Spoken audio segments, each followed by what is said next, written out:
Comme promis, ce matin encore, nous allons continuer notre thématique de la fois dernière. Et je crois que vous vous rappelez bien du thème du dimanche passé, qui se rappelle du thème du dimanche passé, qui veut nous faire l'honneur.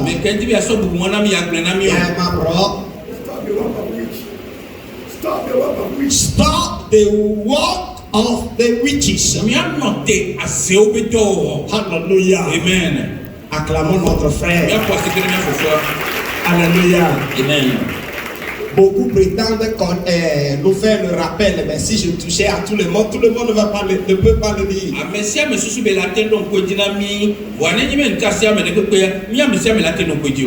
Alléluia. Amen. Dieu merci pour ta vie et pour la vie de chacun de nous. Arrêtons ou bien arrêtez l'œuvre de la sorcellerie. Praise the Lord. Hallelujah. Étant assis ce matin là-bas, il y a certaines choses que l'Esprit de Dieu est en train de m'éclairer là-dessus. Mais c'est là que je ne peux pas le dire ici. Parce que ici nous sommes sur réseau. Alléluia. Amen. Mais Voilà. je voudrais vous dire tout simplement que la sorcellerie est partout.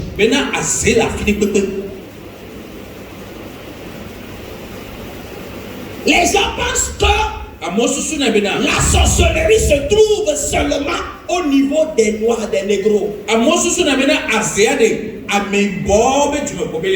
Si tu as bien suivi le message du dimanche passé, la sorcellerie, ce n'est pas seulement au niveau des noirs. Et il y en a qui pratiquent. Mais si tu n'es pas éveillé, tu ne le sauras pas. Alléluia. Amen. Donc ce matin encore, tu vas recevoir une fraîche onction pour aller et arrêter les œuvres de la sorcellerie dans ta vie. Tu vas recevoir une fraîche onction pour arrêter les œuvres des sorciers dans ta vie. Arrêter les œuvres de sorciers dans ta famille. Arrêter l'œuvre des sorciers dans ton travail. Dans ton lieu de service. Alléluia. Amen. Alléluia. Amen. Arrêtez l'œuvre de la sorcellerie même au marché. Praise the Lord. Parce que laissez-moi vous le dire, je suis en train de généraliser comme ça la révélation que j'ai reçue là. Amen. Amen. Parce que je ne vais pas aller tout droit. La sorcellerie est partout. Quelqu'un oserait à me poser la question à savoir. Et l'église?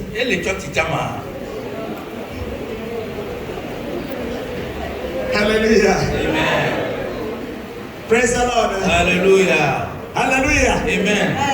C'est toi qui vas répondre à cette question de ton frère. Alléluia. Amen. La sorcellerie est partout. Au pays des blancs comme au pays des noirs. La sorcellerie est dans chaque famille. En tout lieu de travail. Dans tous les marchés. Dans toutes les activités. Partout où se retrouvent les êtres humains. Il y a l'œuvre de la sorcellerie. À toi, chrétien, d'être spirituellement spirituel. You know it. Hallelujah. Amen. Hallelujah. Amen. Tu dois être fort spirituellement pour pouvoir discerner les choses.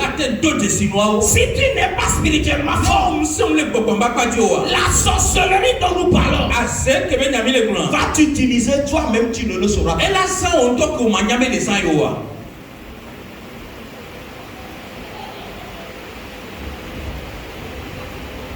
Puis-je aller? Puis-je continuer? Alléluia. Amen. Donc, comme révision, la sorcellerie même c'est quoi? Elle consiste à exercer un pouvoir généralement négatif sur un être humain, sur un animal quelconque, sur une plante quelconque ou sur une créature quelconque. C'est un pouvoir que l'on exerce. Alléluia. Amen. Sur des êtres humains, sur des animaux, et sur quoi? Et sur les plantes ou les créatures. Alléluia. Amen. Et nous avions dit la fois dernière que la sorcellerie a 3 grands domaines d'activité. Le premier domaine, c'est le domaine de quoi? De l'idolâtrie. Quand tu vois la personne, lui, elle-même accepte qu'elle est idolâtre. Parce que elle fait des libations, des sacrifices aux autels. Alléluia. Amen. Avec les incantations à la pluie, afin de nuire à quelqu'un, afin d'avoir un effet négatif sur quelque chose. Et ça là, dans ce domaine précis, l'activité est flagrante. Et moi, tu Tu sais que celui-là est sorcier ou est sorcière. Alléluia. Amen. Alléluia. Amen. Et c'est ce domaine que nous tous nous connaissons. Quand tu vois quelqu'un pratiquer, se prosterner aux idoles. Quand tu vois quelqu'un faire des pratiques occultes. Invoque les esprits impurs. On le qualifie immédiatement de sorcier. Et c'est normal. Parce que ces pratiques-là, c'est pour faire quoi? C'est pour nuire à quelqu'un. Alléluia. Amen. Alléluia. Amen. Et je disais que ça c'est flagrant. Mais il y a d'autres domaines d'activité de la sorcellerie qui ne sont pas flagrants. Alléluia. Amen. Il faut être spirituel pour le savoir. C'est le deuxième et le troisième domaine. Alléluia. Amen. Le deuxième domaine, comment se manifeste la sorcellerie? Dans ce domaine, elle se manifeste par quoi? La domination. La domination. La domination. La domination. La domination. Dans ce cas, la personne ne consulte pas les mauvais esprits. Et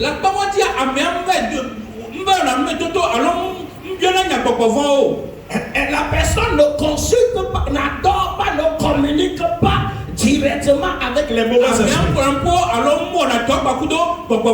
Je voudrais dire par là que la personne ne fait pas des libations ni des sacrifices à une idole quelconque.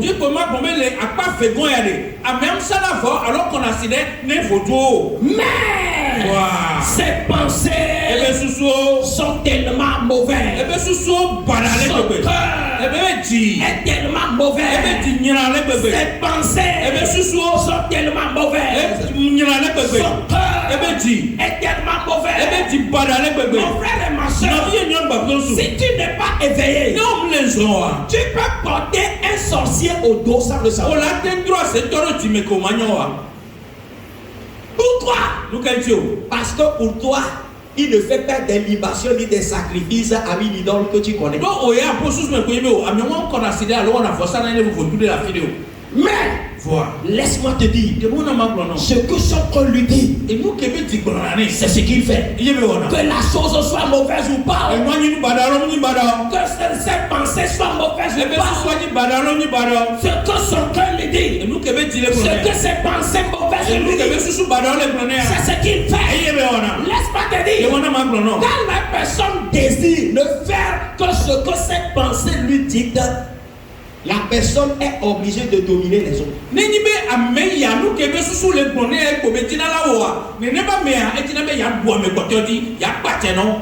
Alléluia. Amen.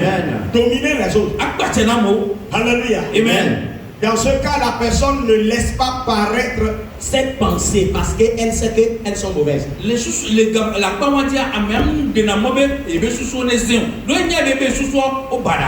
Dans ce domaine, la personne cache ses mauvaises pensées. Alléluia. Amen. La personne va te dire, quel exemple fait journée?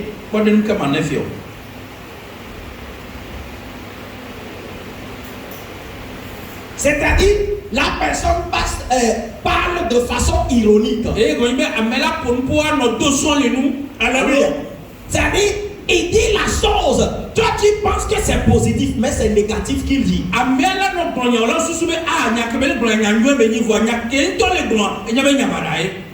Vous comprenez? Vous comprenez? Alléluia. Amen. Alléluia. Amen. Je vais vous donner quelques exemples et vous allez comprendre. Dans ce cas, la personne, sachant bien que ses pensées sont mauvaises, elle ne les révèle pas, mais le contraire.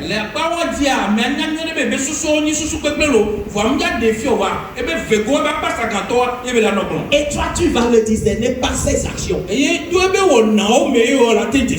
tu vas le découvrir par ses actions. Tu vas le découvrir par ses actions. Alléluia. Amen. Alléluia. Amen. Dans ce cas précis, la personne ne déclare pas ce qu'elle éprouve. Il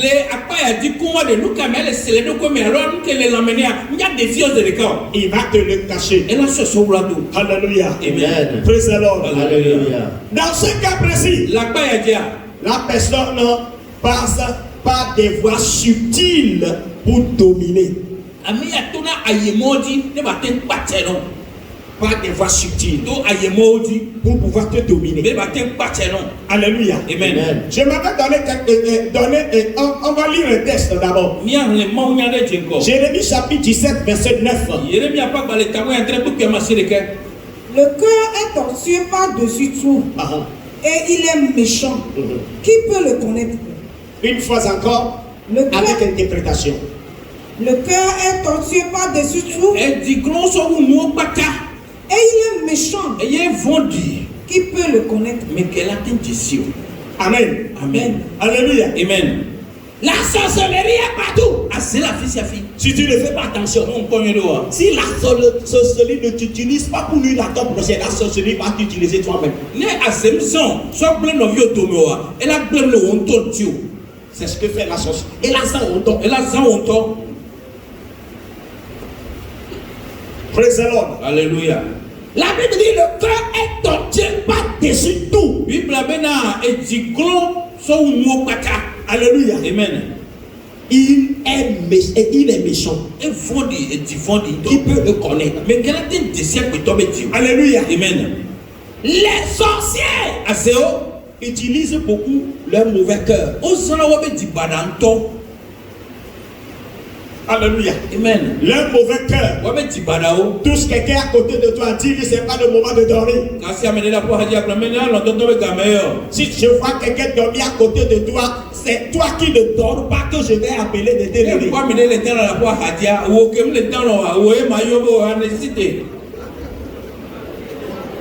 On va parler de ça, quelqu'un va dormir encore. Si je vois quelqu'un dormir à côté de toi, toi qui ne dors pas, je vais te dire de te lever, les gens vont voir. Comme si les gars l'ont les Adia ou Mayoba cité. Yamola Soussoube, oui. Alléluia. Amen. Donc tu es le gardien de ton frère. Et moi, voilà quoi l'on vit à Tilo. Amen. Amen. Alléluia. Amen. Alléluia. Amen. Le cœur est tortueux, par-dessus tout. Et dit haha ou nous si à nous. Praise the Lord. Alléluia. Et il est méchant. Et il dit vendu. Qui peut le connaître? Mais quelle a une gestion? Bien-aimé en Christ. L'on entend le Christ mais Le cœur est dit. Le cœur est dit. La sorcellerie Azédé se cache dans le cœur. et l'on a le dit. N'attends pas quelqu'un verser une libation sur terre pour savoir que la personne est en train de pratiquer la sorcellerie.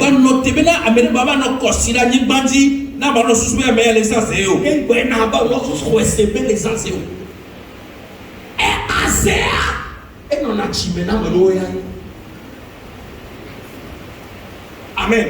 Amen. Alléluia. Amen.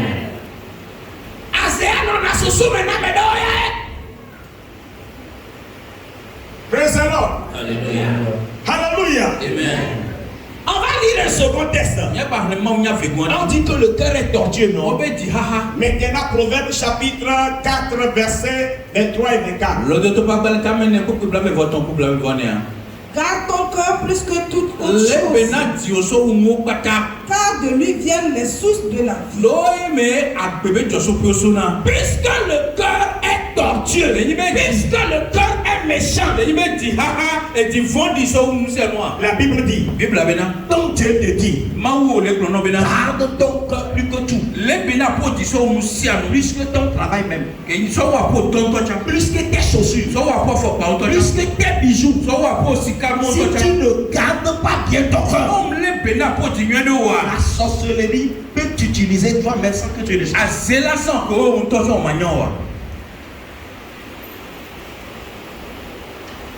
Garde ton cœur, puis que tes lots de terrain que tu as.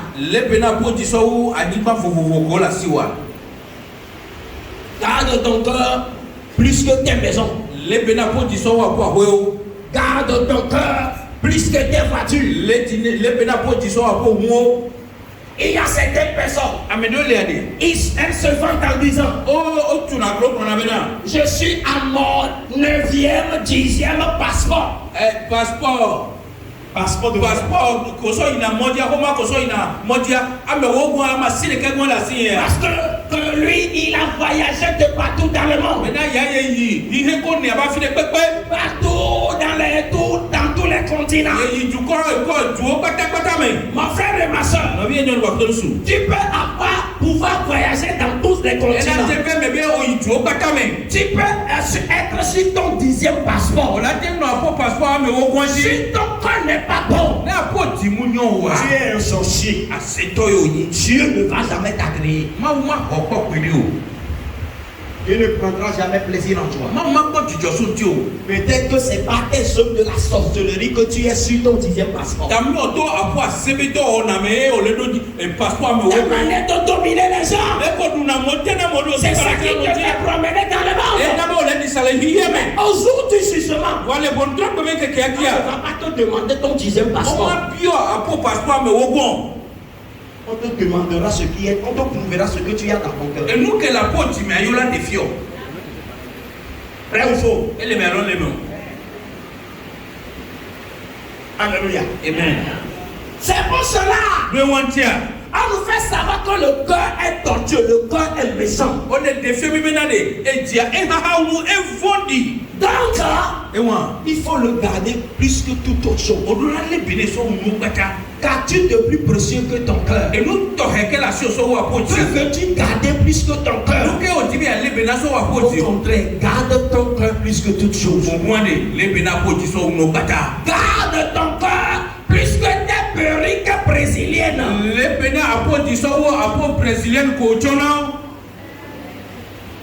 Tes cheveux dits de naturel. Garde ton cœur plus que ça. Parce qu'au jour du jugement, on ne te demandera pas perruque, quoi, bijoux, et le nombre de terrains, et maisons, voitures. C'est pas ça qu'on va te demander. On va te juger. Non pas parce que tu n'étais pas procédé devant une idole.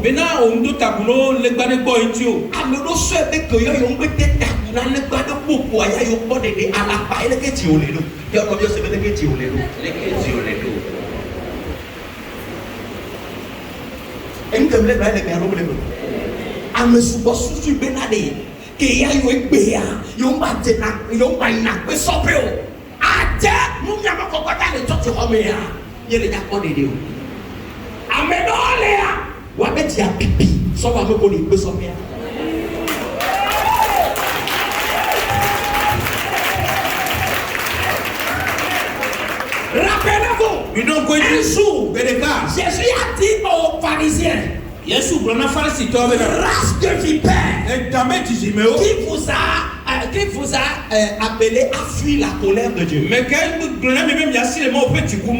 Alléluia. Amen. Vous savez ce qu'il voudrait dire? Parce que ces gens-là ont fui, c'est-à-dire notre classe. Ils ne veulent pas qu'on puisse les distinguer. Donc ils se sont infiltrés dans le groupe des saints. Mais ils sont des praticiens de quoi? De la sorcellerie.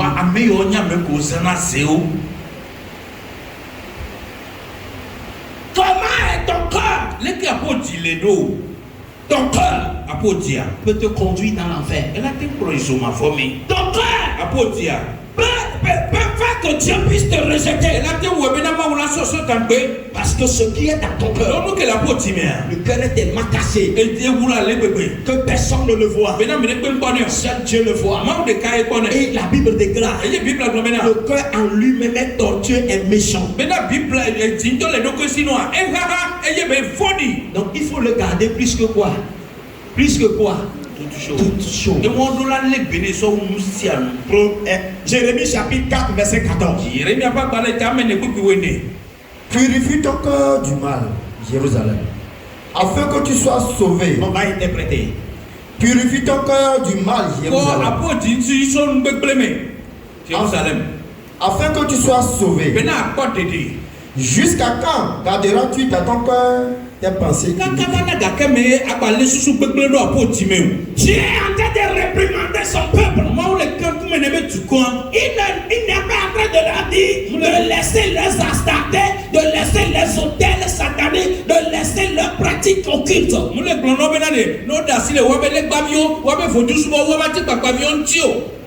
train de leur dire quoi? De laisser leurs pensées iniques. Alléluia. Parce que les mauvaises pensées, alléluia, amen, font preuve de la sorcellerie. Dieu dit, purifie ton cœur du mauvais, du mal, afin que tu sois sauvé. Pour être sauvé, il faut faire quoi? Il faut purifier son cœur.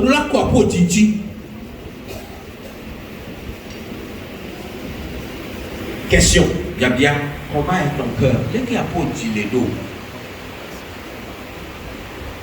Veux-tu toujours dominer? Je vous ai donné l'exemple la fois passée. La sorcellerie. Alléluia. Amen. A pour but de dévier.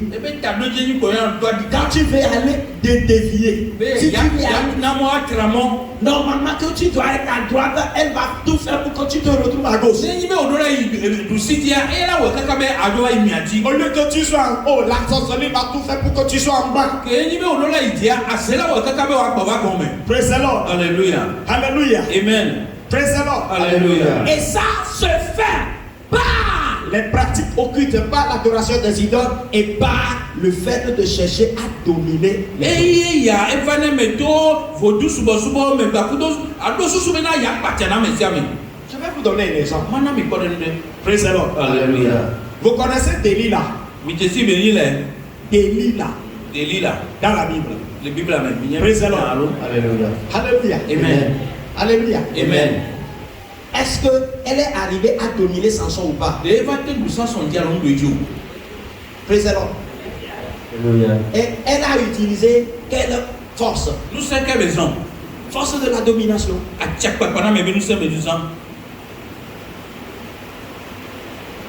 Elle n'a versé aucune libation ou fait aucun sacrifice. Vous considérez votre sacrifice.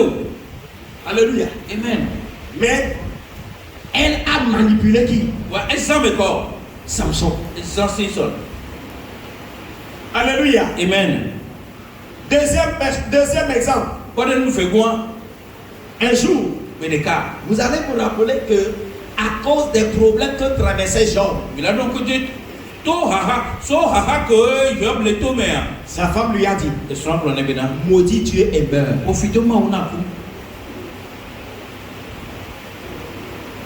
Alléluia. Amen. Alléluia. Amen.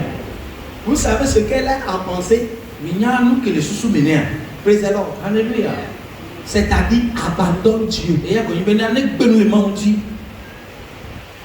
Abandonne Dieu.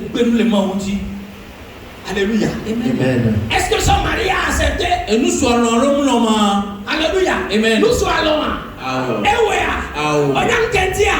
Nous sommes devant le papa. Même devant le papa, moi, bébé, c'est on a vaincu. Elle a ouais bien. D'abord, moi-même, expliquez-moi les gens. Et va les uns d'ossements. Azéva les uns d'ossements. Pour les deux, à avoir les profiter, m'en démanquer. Ne coupe pas y aller. Nous sommes à 29 ans. Les mains au lieu là, ils ont pas. Ne au lieu là, ils ont pas. Et moi, ne pas des mots, il y a des bas. Et wa ouais. Praise the Lord. Nous sommes ready, nous sommes. Nous sommes là. Eh, là c'est une sang bébé. Pas au nouveau coup d'eau. À la base, on tombe. On gagne.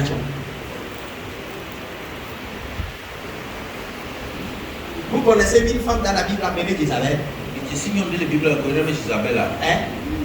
Son mari s'appelle le roi Achab. Alléluia. Dans 1 roi chapitre 17, on ne va pas lire. Versets 5, 6 et 13.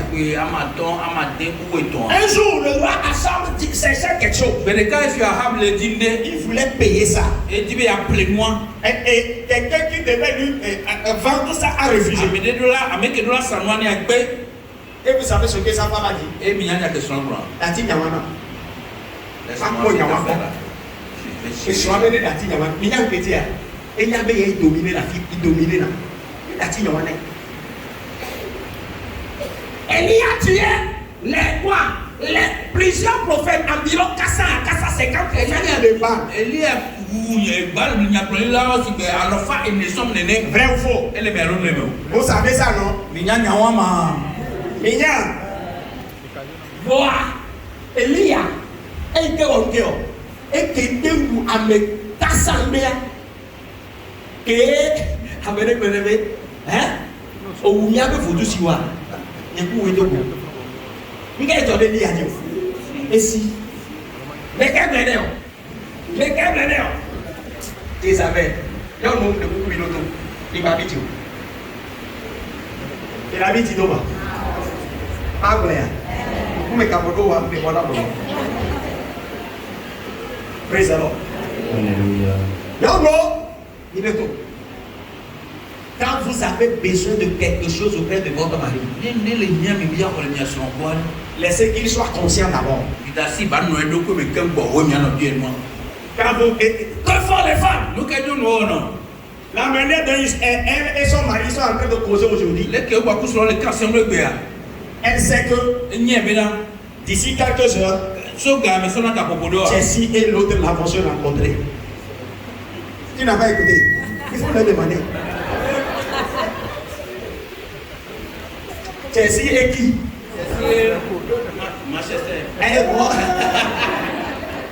Alléluia. Amen. C'est-à-dire, elle sait que la manière dont ils vont en train de causer là. Dans quelques heures, il y aura match. Alléluia. Amen. Alléluia. Amen. Et vous savez ce qu'elle va faire? Femme. Donc bien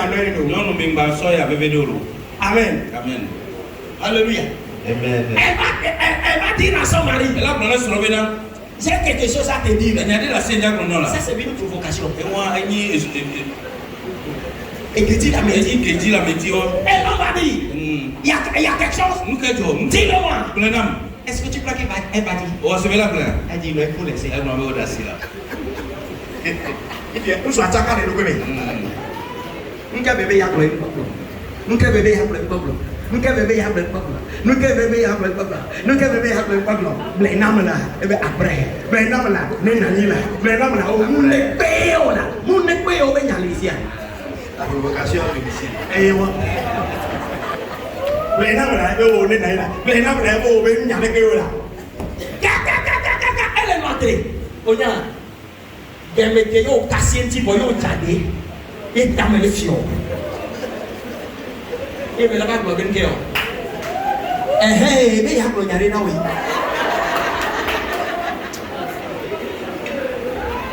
Et il y a un peu de logo, moi. N'est pas pour la avec oui. Vous n'avez dit, elle n'a pas qu'on la oui. Non, viens auquel il n'y a pas. Non, viens, on le pointe, il vient Titi. Il vient pour moi ou pas. Au jardin, si pas que vous baissez le talent. Baissez à vous, mais non. On les jardin fort. Alléluia. Praise the Lord. Et la tonne en vainqueur. Et la tonne en vainqueur. Hein? Non, vie au moins. Quel est le point de poignet caca avec mon bataille? On est dans des dix papa.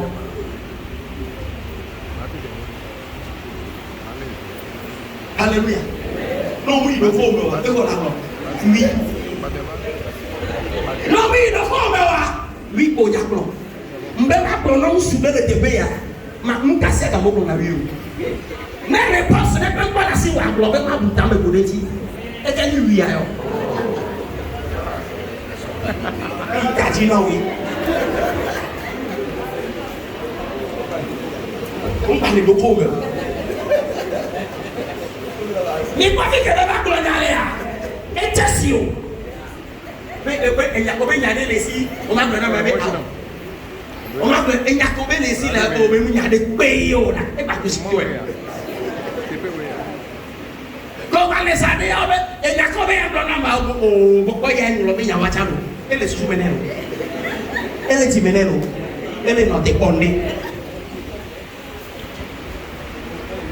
Nous que nous te connaissons pour voir. Nous n'avons pas de recours. Mais là, nous n'avons pas de recours.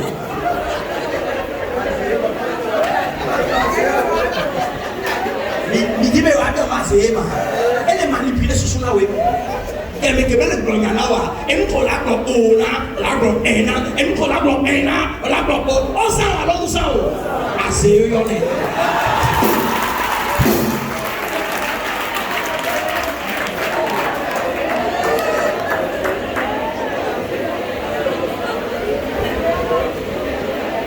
Bon, ma bonne avec Canada, nous prenons des comme les jamais là. Assez les familles de peuple. Hein? L'auto. Et il y a assez le yofu ni magie. Assez la mais comme ni magie. Alléluia. Madame Iselo, je suis en train de prêcher en français. N'est pas Yorodéa. On a dit que c'est français, mais Nigeria. N'est pas Amérique. On a dit que c'est anglais. Mais Yorodéa, on a dit que c'est quelqu'un. On a dit qu'on formaté sous son ami. Tchakas. Et on avait que on manipulé assez rayonné.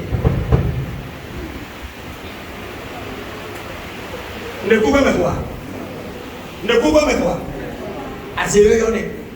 Et nous, eye mi munyawa eye mi gbɔna bɛ asetoa ye koye nke o ame ke to san ame ke no kɔ ke vi le kpekpe kɔa evi atɔ la hadame nɔ.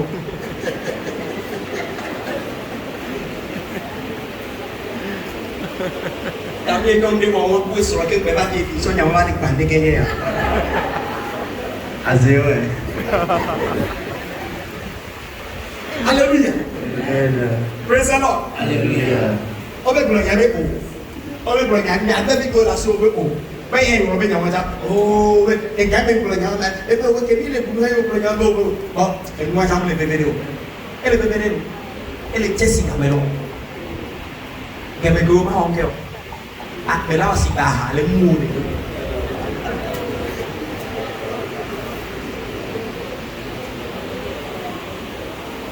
Ini kamu sudah, oba hua. Bena yo no bi keji yo le poka kabana wale be ma bi ma ka beji wa.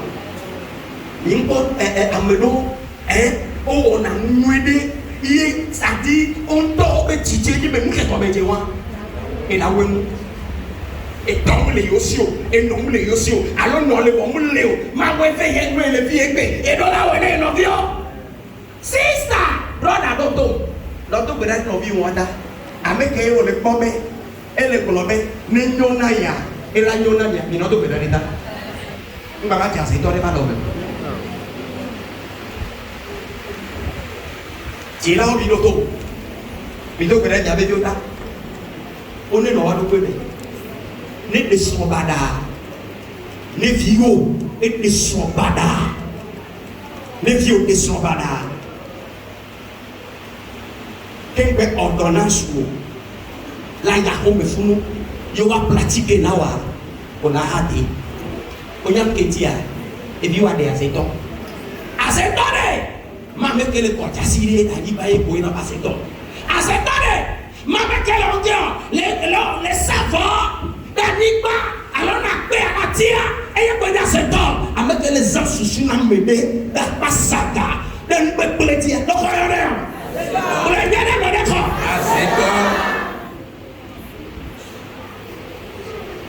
Et nous, que nous avons dit, mais nous avons dit.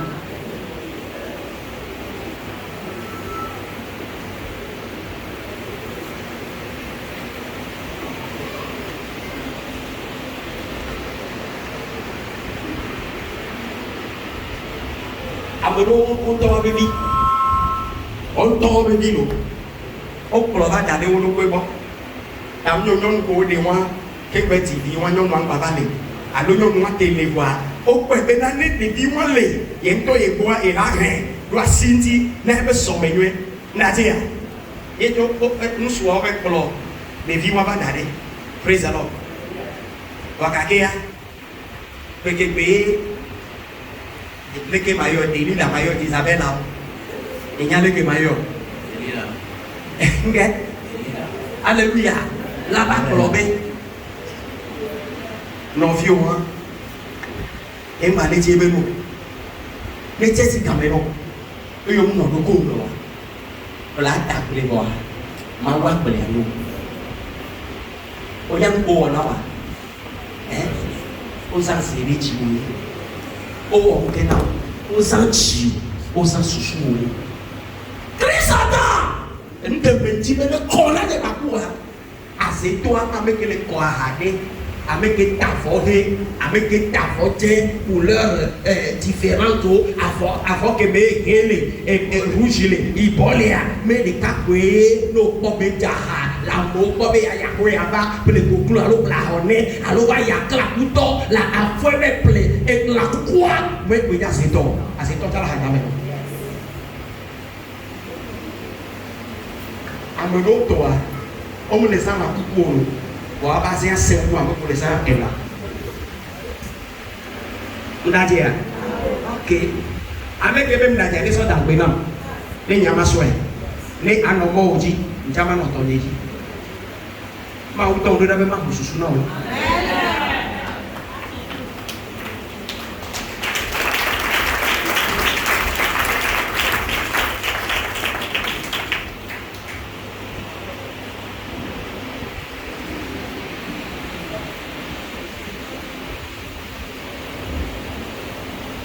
Praise the Lord. La sorcellerie fait quoi? Domine. La sorcellerie fait quoi encore? Manipule.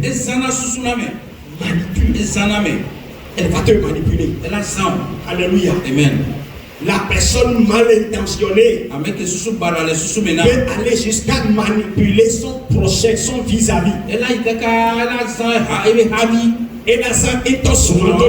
Alléluia. Amen. Ses collègues de service. Alléluia. Amen. Ses propres enfants. Son patron.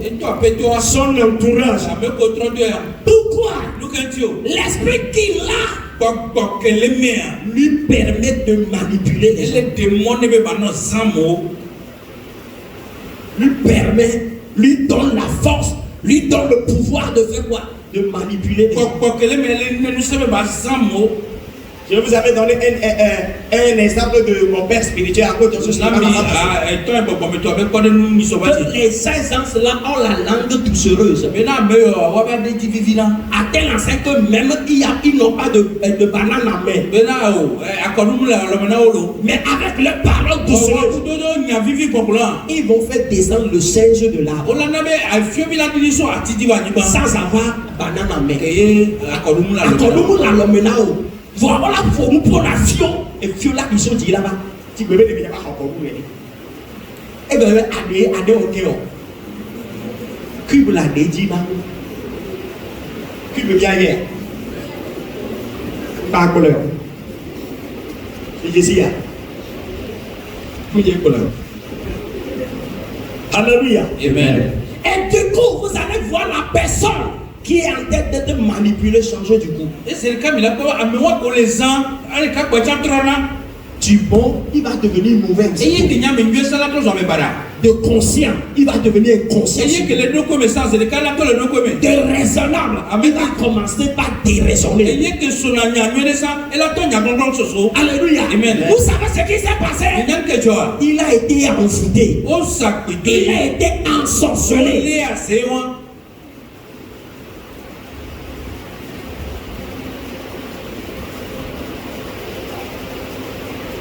Si tu es belle-mère ici, le gars sonia les vies au bout de soir de mer sonia lui. Mato gagné. Non ni non oui au petit les filles. Et vie au non allons vie au non et des soins. Non gars sonia les micou vie au de mer. Ah OK. Et vie au bout soir de mer sonia lui. Et vie non on la donne à vie nous souber vie bien que ya on m'a côté à bana jo le bon on a glossa no ma glossa ah c'est et dit bébé de nyina mlo et dit bébé non no ya ma dit bébé de nyina bele bon no le c'est question de problème de que na tata déjà nous non no ya que be na bio nga be do ne ya we na be de tourner et les gens c'est dit. Nous savons que les années, nous savons que les années, il y en a pas assez. Et les gens se soumettent.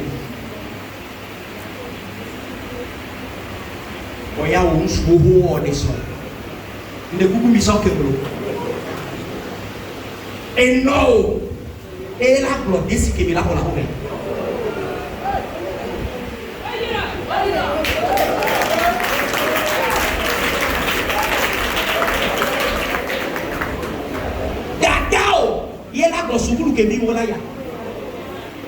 Are you in your sense?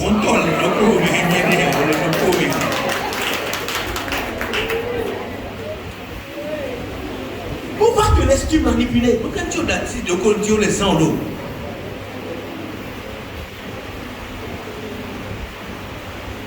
Alléluia. Amen. Alléluia. Amen. Alléluia. Amen. Je connais des familles qui sont divisées aujourd'hui. Je suis pour me commander.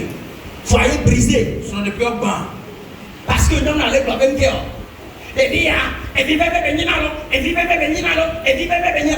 et quoi donc? Mais vite que tu es tout quand tu attends, malheureusement, et puis nous souviens au petit. Et puis, nous souviens les six qui va mener. Hein? ameton o de soa wa so mo le wo America ke mu lo na mnewa eye ku so ole de ku be ko America ke mu de mo be ye no be nu sewa ngba ko se de ji wa eya pa ku so ele ba be ba de ke lo dada mma da mma da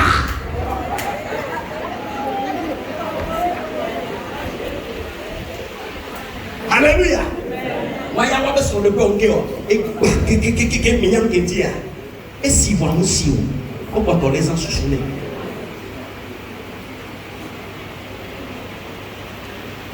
Yes, we will go ya. Praise the Lord. Mana mi ko de nde ye mu lo na be be influence ya me. Nyamo ko kwata TV le fie. Na di va bo ye be mana yo mana ko de dia. Ye mu so na ko de kana no. Nate ya. Mu so na ko na efe eto ene. Bo ne chop bo ne so nyo de le me. Ma de ko me no. Mi nyam ke dia. Ye nji be massa influence. Foyer ou foyer oui.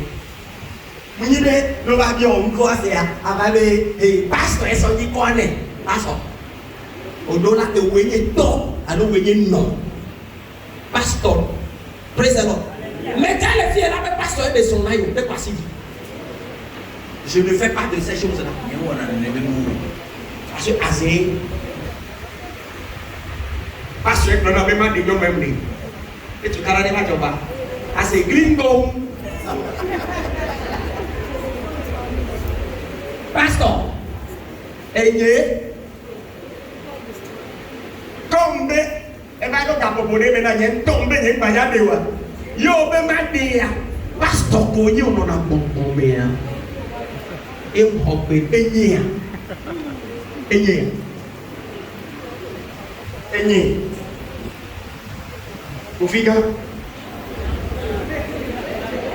et moi l'influence wo miam ke dia ba nse wan sasa ka media e plena la meanti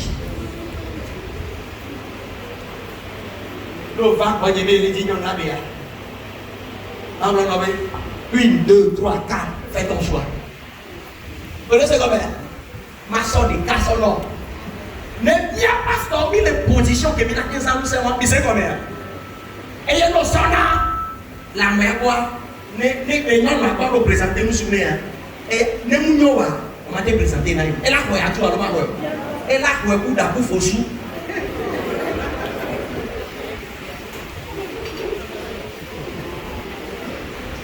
donc en tia ke o place que l'Iléa il a la mission là la on ke o la ko ele non bien ba ja ba kon ta de golo obe nyonu bia et de nyon e nous sou bia et de nyore le sinya to pastor to kase na bulitia o le bia o na ba be pastor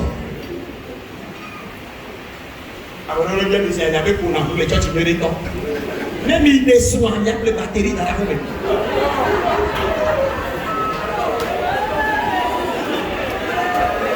batterie ni ya ma no fo o be wa ndoma o be ti na ha yo re to ple micro na la ko me e ba no ti ha no enya mi pe fo ba yo wa sina eye na de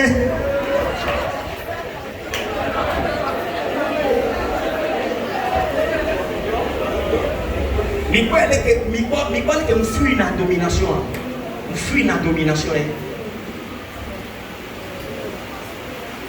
boa pasteur Amédon les magnami de nature il aime dominer Amédon les wa bon wa le mo meke ko wale o ti na be won gyo you are party la fiche afi no vai bobe pastor il dit qu'on a bien alors non nan ko bi wala de ya ngor dati ni ko son ko ya na de dia e ni aka pastor ni bo mu ni to na de dia pastor ni bo mu ni no na de dia wa wechi présenter ko na o connaissance de l'ennemi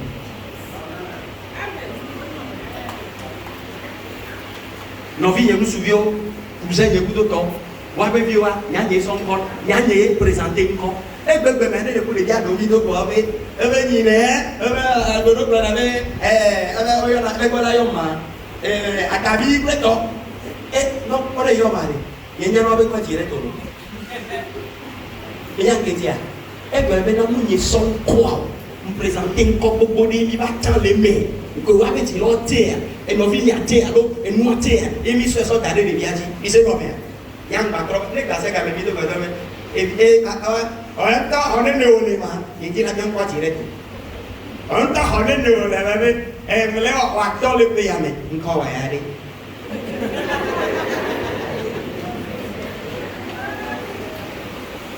Fuis la domination. Ballon na be yasia moruto. Ballon be yasan me o. Nous sommes assassins. Azé.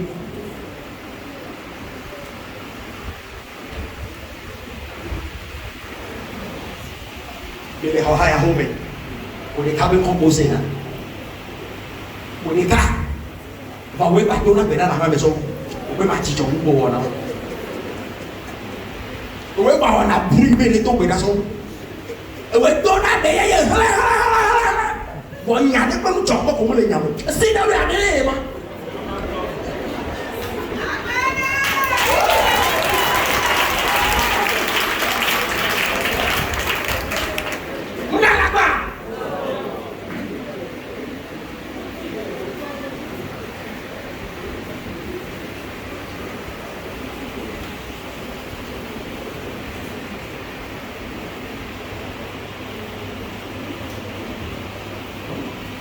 Amarou le dit pas les choses qui viennent. Nous doit pas mais on a pas aussi dit. Il y a même commis na church wa na ba se bena. Church yo soa. Mais il y a encore un problème avec le toi mais. O be pastor fi que me va te si we a. E ha be bi wo we me de na. Asi ko ho na so fio. A bo bre na. Di fi mi va te si we a. Ha me bi wo wa we me de na pe wo a so fio no.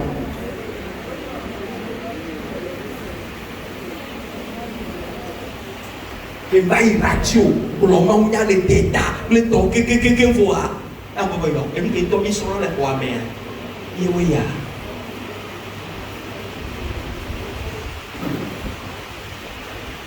Il y a pas de la pâte à terre d'Anya.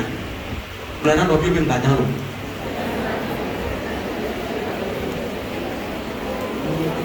1 Corinthiens chapitre 16 verset 9 à ça. « 8 et 9, ça peut aller. Je resterai néanmoins à Éphèse jusqu'à la Pentecôte. Car une porte grande et d'un accès efficace m'est ouverte, et les adversaires sont nombreux. » Une fois encore, s'il vous plaît. Je resterai néanmoins à Éphèse jusqu'à la Pentecôte. Car une porte grande et d'un accès efficace m'est ouverte, et les adversaires sont nombreux. 1 Corinthiens chapitre 16, verset 8 et 9. Je resterai néanmoins à Éphèse jusqu'à la Pentecôte. Je resterai néanmoins à Éphèse jusqu'à la Pentecôte.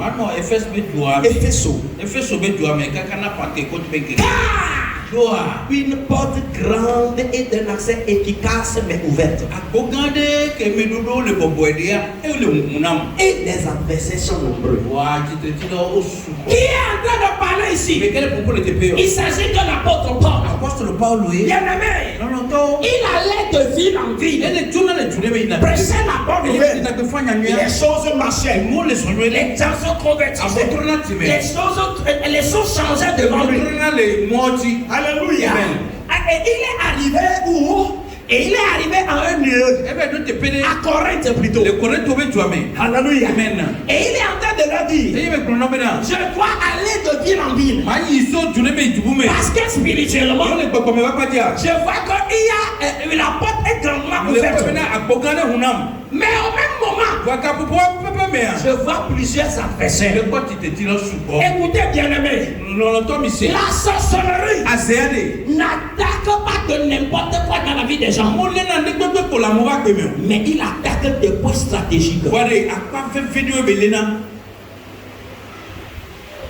La sorcellerie n'attaque pas n'importe quel point, mais les points stratégiques. Vous savez qu'il y a plusieurs portes, non?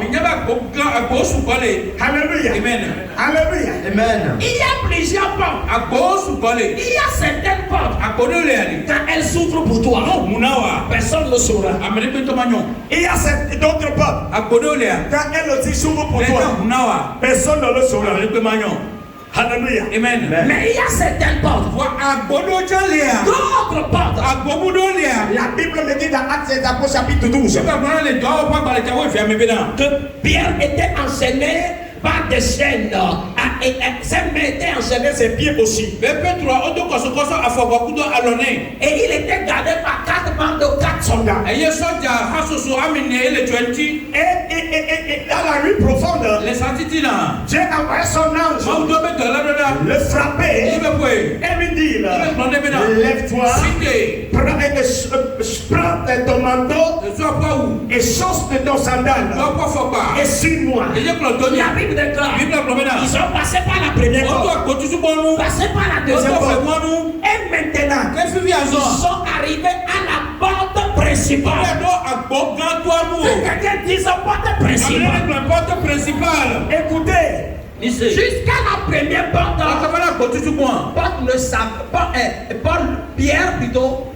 Pierre lui-même ne savait pas que quelque chose arrivait. Il pensait rêver. Alléluia. Amen. À la deuxième porte, il ne savait même pas qu'il y a quelque chose de réel qui se passe. Alléluia. Amen. Mais c'est à la dernière porte, alléluia, Amen, que nous pouvons appeler ici la grande porte. Alléluia. Amen. Qu'il a su que vraiment Dieu l'a délivré de la prison. Écoutez, frère, c'est en ce moment qu'il a dit: ah bon? Donc ce que moi je pensais être un rêve, c'est une réalité. Oh, Dieu a envoyé son ange et il m'a délivré. Maintenant, il peut rentrer, il est rentré dans la ville. Il peut aller dans sa maison. Écoutez, bien-aimés, les sorciers n'attaquent pas n'importe quelle porte, mais ils attaquent les portes stratégiques. Ils savent que si cette porte s'ouvrait pour toi, tu vas devenir une autre personne. Ils savent que si cette porte s'ouvre pour toi, ce qui ne voulait pas pour toi, c'est ce que toi tu vas devenir. Ce qui ne voulait pas pour toi, c'est ce que tu vas réaliser. Ce qui ne voulait pas que tu obtiennes, c'est ce que tu vas obtenir. Pour cela, il va te laisser les autres portes et se positionner à la grande porte. J'ai pris pour toi ce matin toute grande porte que l'ennemi a fermée contre toi. Toute grande porte que les sorciers ont fermée contre toi. Ce matin, la porte là est tombée. La porte là est tombée.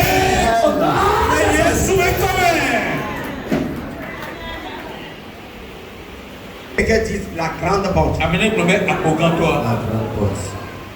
Encore une fois. Encore une fois. Bien-aimé, l'ennemi n'attaque pas de n'importe qui.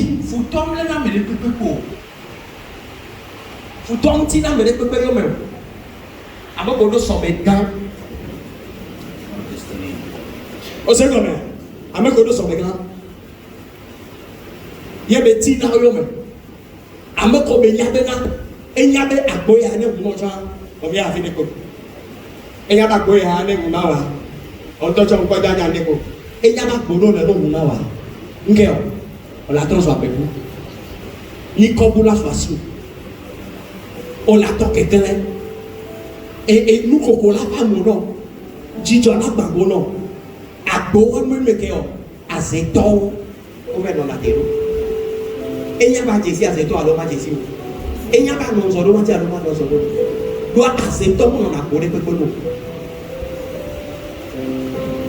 azeto mo na ko re pe no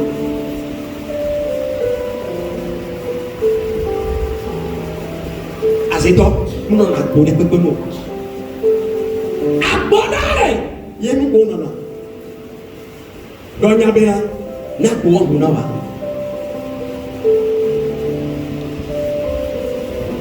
hallelujah Amen.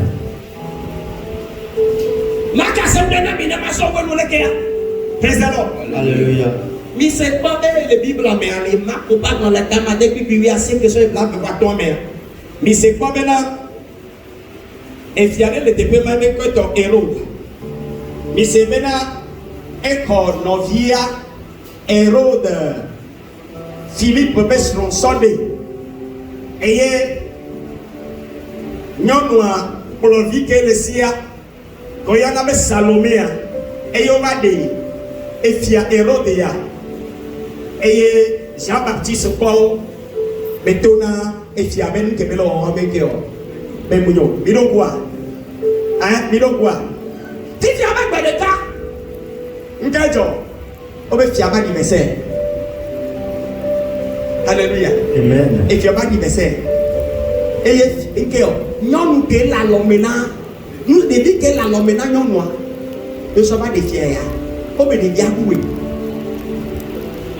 il y a des nafia bah et tu as que nous bois et bien tu veux dire baba au fin au dawe au nawe au nya dit même et où est kobuya on dit même ok mana o mde do if you will pay the mama me you ti be manaya mo so be ma so no e nu ko be ti boa be bi yo ne ma ho ke o ne ma so no e nya me na ba le bible na lo mi nya be le hallelujah ya mi ma ba le o fa ore praise the Lord Alléluia. hallelujah Amen. me ma bi o mi se be de e we kenyi we de biago ne ma se be we yo non, vous êtes pour le micro, voilà. Et vous êtes préparé. You don't know. But you know. Car mes souvenirs, vous ne non. Et fiablibo. Et fiablibo. Que me que vous bois. Ma vous ne venez pas de nous.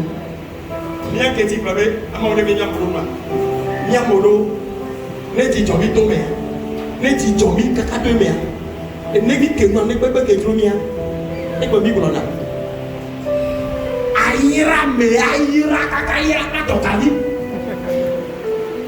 Et que tu as fait et tu as héros de moi. Et bien que tu as le hockey, et nous que me dis à ne pas y aller. Ne pas y aller, tu as coupé avec maman, mais tu as le hockey. Et son bébé, il y a main, mais il y a ce sonné. Mais il va même qu'il y a beaucoup de gens. Maintenant, maman, que papa y a un vivia, que nous y a pas eu de yoma, on y a que me boula, et maintenant vous n'avez pas temps. Même comme dit, il est marianama. Maman, et bien il va y avoir sur le bébé maman maintenant, il y a une buée. Et la soeur sonna. Dieu nous a donné le cœur. Nous qu'elle m'a blanc. Et le cœur. Jean-Baptiste Beta. Le Dieu Jean-Baptiste Beta. En temps normal, il y a eu le goût. En temps normal, un roi te dit demande ce que tu veux. Et fier tomber bien corétien. Fils la moitié de mon royaume. N'est-il pas fier de maman mais Je fais le serment de te le donner. Moi, je vais m'asseoir son nom. En temps normal, qu'est-ce que tu vas demander? Nous, on l'avion.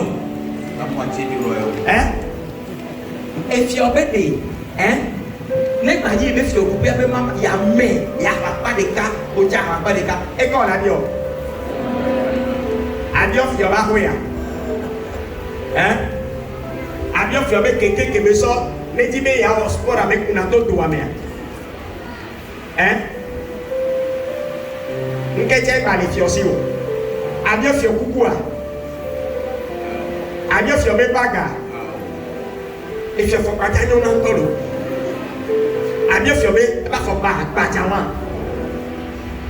hallelujah adeɛ fiɔ bɛ kpo a efiɔ kplɔ bɛ ne ba yi bɛ fiɔ bɛ bɛ mama mɛ ila sɔsɔ nɔ kebe yi enua bɔ enua to ne bɛ nke o ne bi Jean Baptiste bɛ ta kedeya si de ya eba kplɔ bɛ ya kɔ Jean Baptiste bɛ ta bɛ ma bia mi se bɛ ɖevi wa mu ni héritier bɛ yi le fiɔ kupe wɔn o ne efiɔ kua ŋu do ne kpe la na ɛla xɔ le funu o lo bɔn fiɔ le propose bɛ fia kupe bɛ mama mɛ ne na o le teƒe ya ŋkɔ la bi o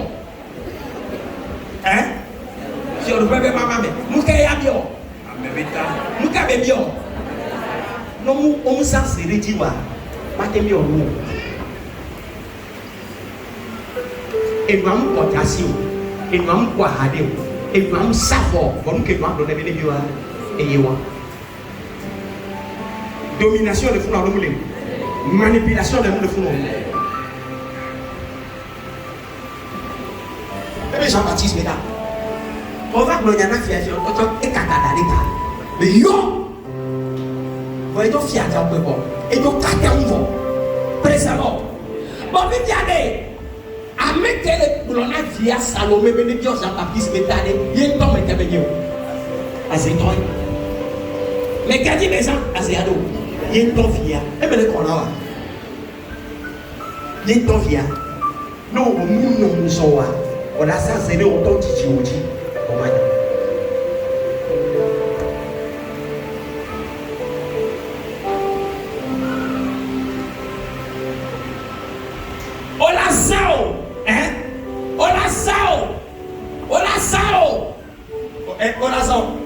Ma on est venu en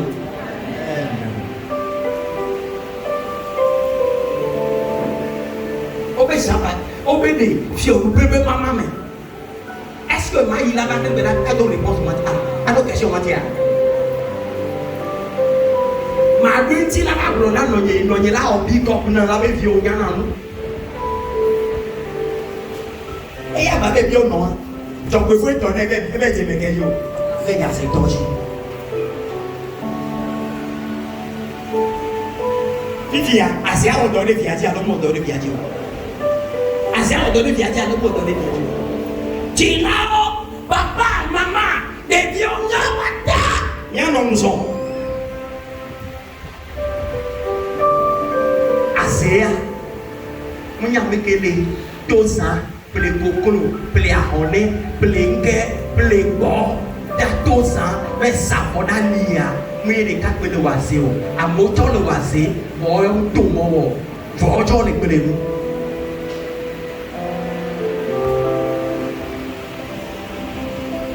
Kisa yek be jojo na we ya. Swe pe ti so ya. Endo jama jo la pe o me ya. La hawoji ya. No yo si de pa no be yeho a pe no.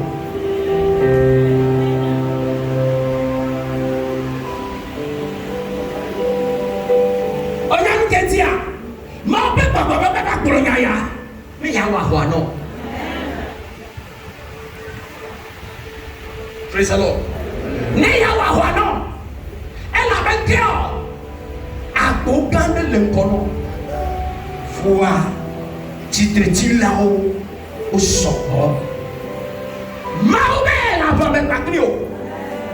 Agbo kan la gene me godo.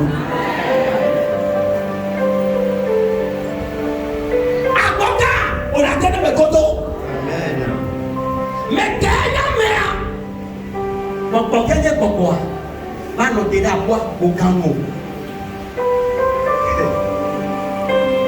Mekenya mea, pokok kenya pokok, mana tidak bukanmu.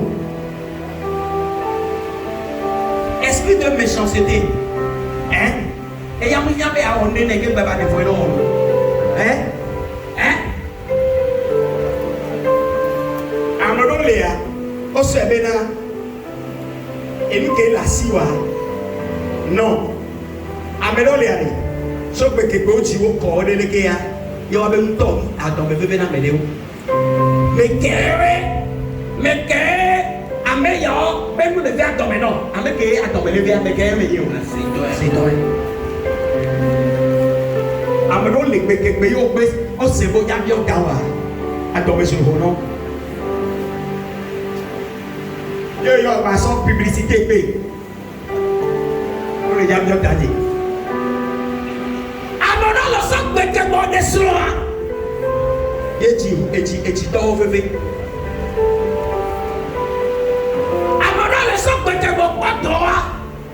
Yeti tau amadalea maglonya neno amokonya setoa ndeo na nao kemba babenu fena do nao gonto français pour mo na mena ta tête ne le blesse pas omtina be wapo nenu keleke yekoya opo to fo la gado do me vale le kia eti hona nao amo to be ya ole ke la be o Mblonyadi, on est que la gueule. Amen. Son bete botiu.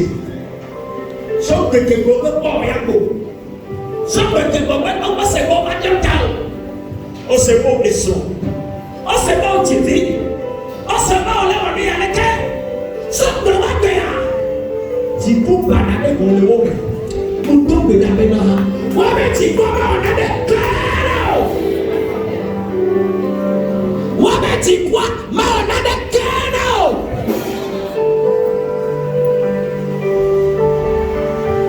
Mlanyadi de chio. Pede. Wamewo. Aboke mule la beomea. Sinde le majo benani no.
Alléluia. On y a pas à Bogandel. Kedola Hunaya. Praise the Lord. Alléluia. Instrumentiso. Odola to pela.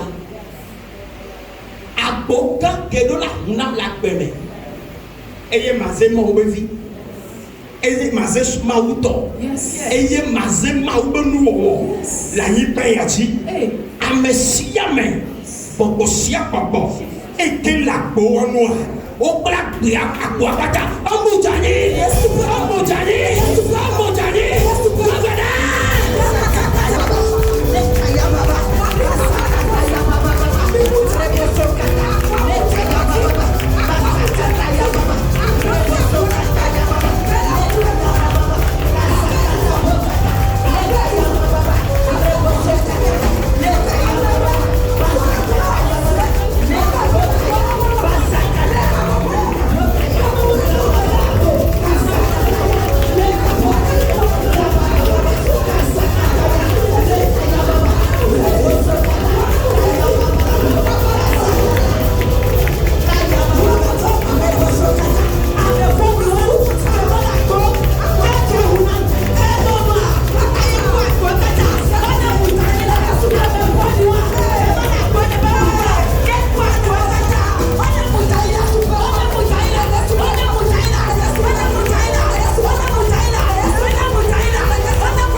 Praise the Lord. The better cow, but no more. And you are a bettijo. Ojibeno horo cha akotono te bedeka. The better cow, but no more. And you are a anniversary. The better cow, but no more. And you are all in Wahado. Ojato Peda. Bobosia Bobo. Azebe Bobo. The Siade. I'm a friend in the Siade. And the better no. Yabena Boglo. Yabeti the Susmo. Yabena. Martin de Bedeca, Bamba Cocabazo, Fiona, the yes of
Praise the Lord. Alléluia. Il suffit pour y aller faire la home. Non, les pactes pas coup d'eau. Non, mais c'est. Oh! Il y a pas mon néné. Hein? Il y a pas mon néné. Pour les nénés. Alors, ouais, on va y. Hey, waya wabe susu. Wabe tibe susu, wabe kabe susu, bo yibe na kyo. Ezake ba ya. Ne ba kolo yida. Bibla bena. Amekele kuvede. Etola kejeme. Wabe papa le yesu be kome. Amesiame. Ekena seton. La penyenti. Eye fonfon yo. Agbe nono nya. Ikudo papa nya. Mule totine wa. Bokbo koko e. Ese de kenye bada. Ese de kenye gbegble. Eye bele susu kure tinya. Eje endoje. Eje endoje. Eje endoje. Eye suba kome.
si la il ne va pas les Yesu me connaît.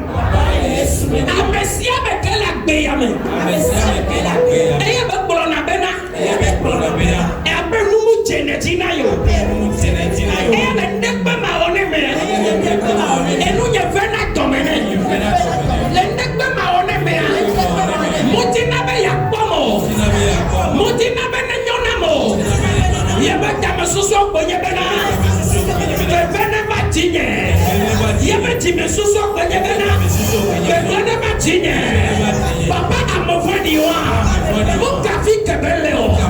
Home mebele nama. Edokpa di belea. Edokpa di belea. Dame ye belea. Asi mebe ye belea. Hadondo mebelea. Amefani wa mada. Wako kebeso. Jawatinama. Jawatinama. Jawatinama. Jawatinama. Yesu wakome.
les péquets la canoya niveau de l'éodolano voir me voix bio assez tôt ouais n'a pas niveau colano on va les en deçà en dessous on va les gommer na niveau on a tout pena yes bible bébé o so mekeo o sa nonomeado Joseph dit et bien quand le président pas bien vont bébé toi anglais on a des speed vitesse yes rapidité yes que Joseph tout le président pas bien fika bébé kodo kaka fiasame fiasibidi yes bible et tout rapidement on a tout pena et voici de l'aide bébé que tu as. Et il faut donc fier. Donc, nous sommes. Et quel est le temps de l'Ouvonyame? Le Babonyame, le Tina de Beta. Et nous sommes nous confinés.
Nande, mon peu Bogolo, Nande.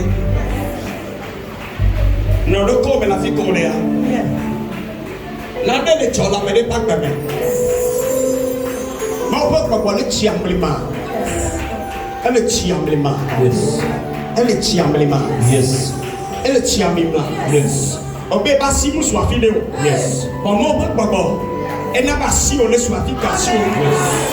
Matin son de wa. Yes. Ma bonne papa, elle est wahwa de tao. Elle est britao. Elle est britao. Elle est britao. Elle est britao. Neo irawo, neo lawo, ma sulu.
L'onction de Dieu.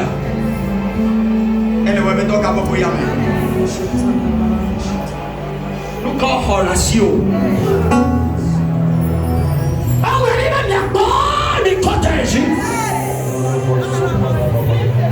À bon quand tout d'eau. On a bien un bon enfant. On m'a banni à mettre que les petits bannis. On a tout faut croire. Il y a un de la boîte. Il y a un les mousons la boîte. Les sous-soumis vont maintenir à quoi tu joues. On me dit maintenant. Et pour tout coco, mais quand vous me voyez, les solos va même encore. Et pour tout coco, mais quand vous me voyez, les maousa y'en vient encore. On me dit maintenant. Milastre, abe le nene, milastre, abe le nene, no siano, ame voni, desiade, et que le abonnewa, et que la bonnewa, et que la bonnewa, pero eso sobena, abonnewa, abongawa, ma foi, le yeso ben komea, ame voni ateni.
Complètement. Abobendo maswasio. Obendo maswasio. Obendo maswasio. Obendo obendo machoya obendo. Wando weda. Jesus. Because of the Lord, we are not a sick. Because of the Lord, we are a sick. Because of the Lord, we are a sick. Because of the God, we are a sick. Because of the Lord, we are a sick. Le Mongolia, Bobo, Kalamati. I am a better one of us. I am a better one of us. Let's see how we can get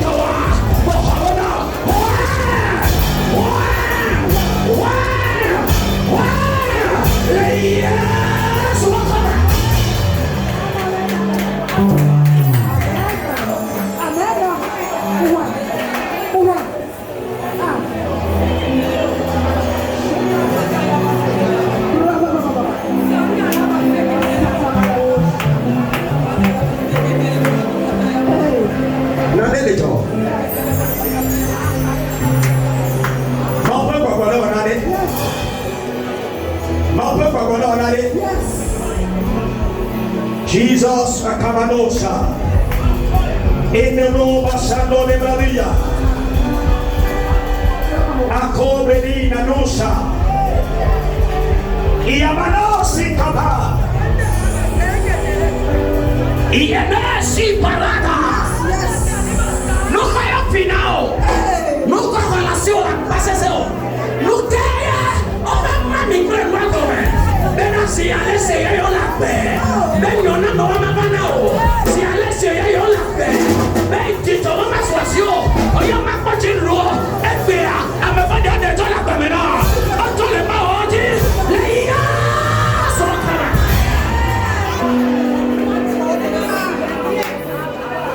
Take your blessing. Take your blessings. Take them. Oh yeah, you know. How?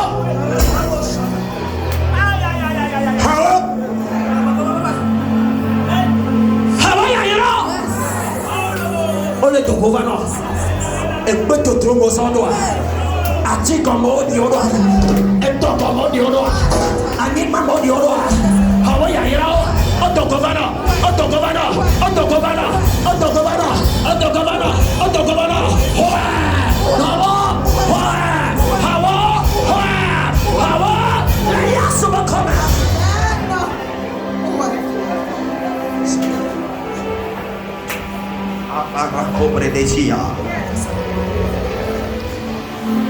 Mon peuple Babylone, on a des sur lui.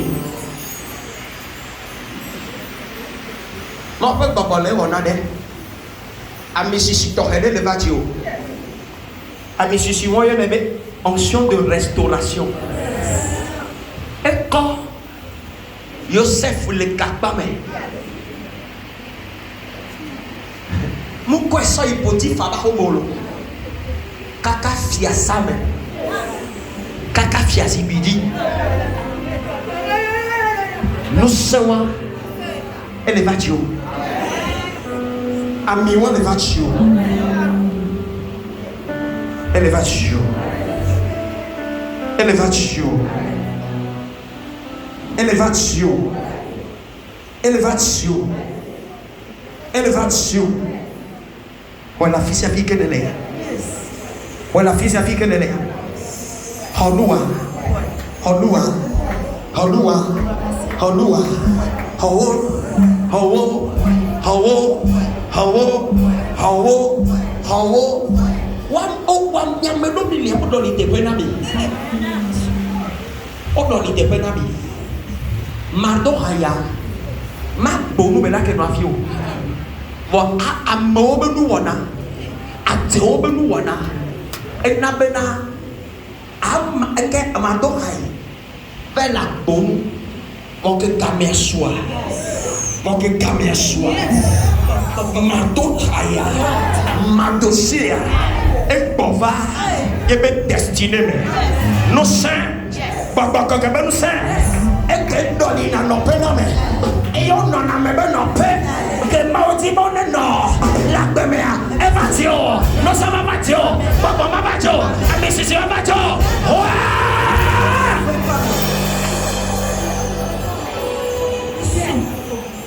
Yes.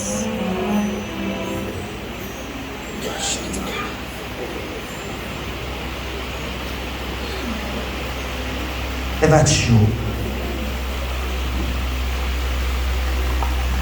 L'onction est fraîche.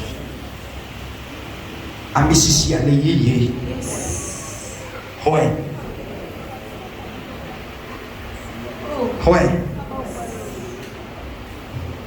Ouais. Soya home. Akupomebe ateoji. Soy dorme. Ouais. Akupomebe aseoji. Ouais. Soya siame. Aguasiame aseoji. Ouais. Soy afisi afikoina. Soy hola wotome. Akukoma aseoji. Ouais. Ouais. Ouais. Ouais.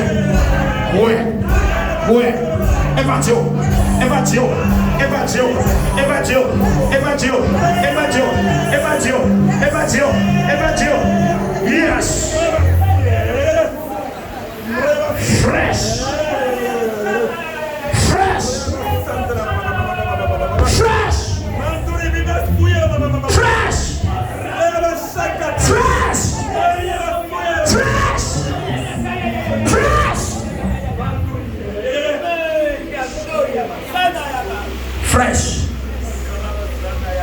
Fresh.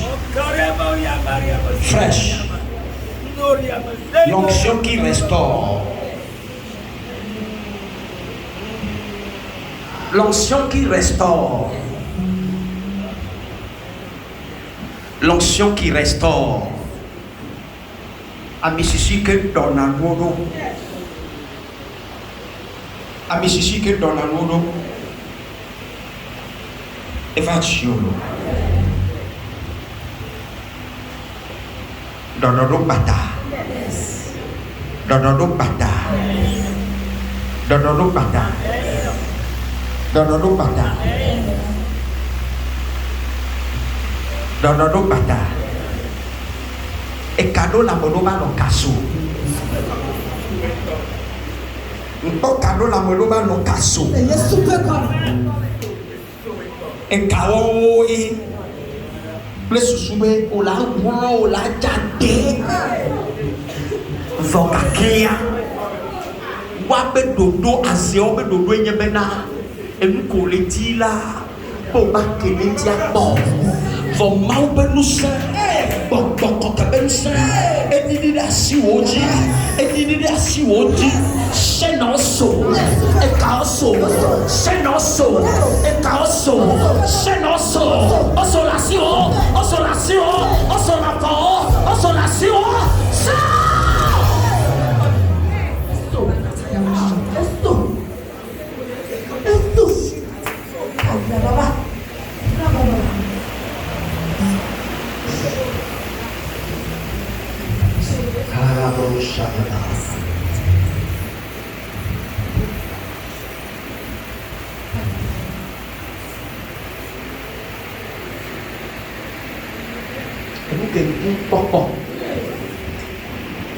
Et tout ce bon que n'a mosé ben a loué à tua on la caca la nota wa me tombe la lieu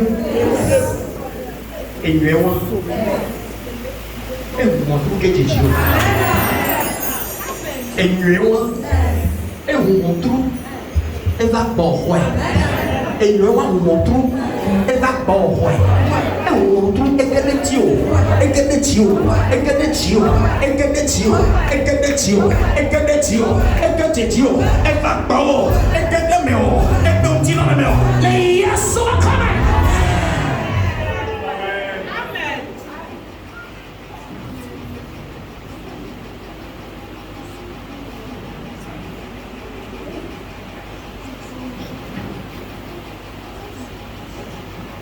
Je continue de sentir une fraîche onction.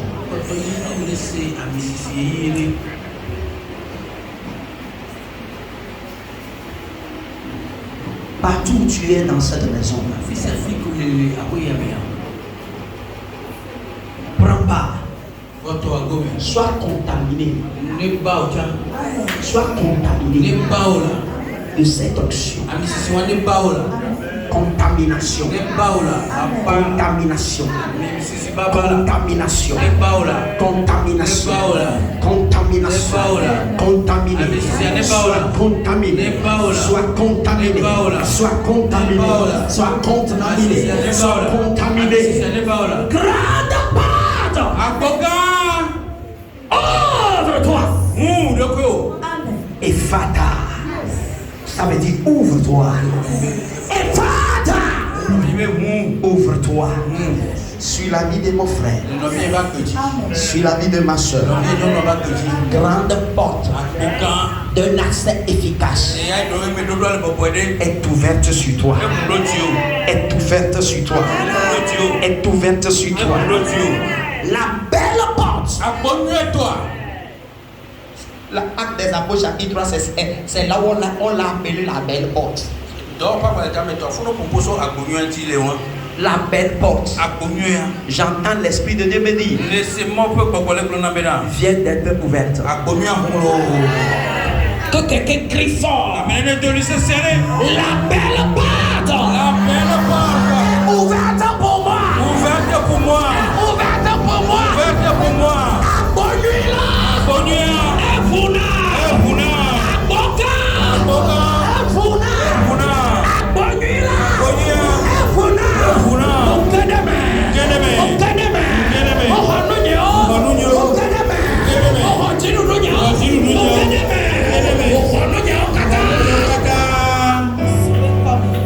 Thank you, Jesus. Ainsi soit-il. Amen. Amen. Voici que c'est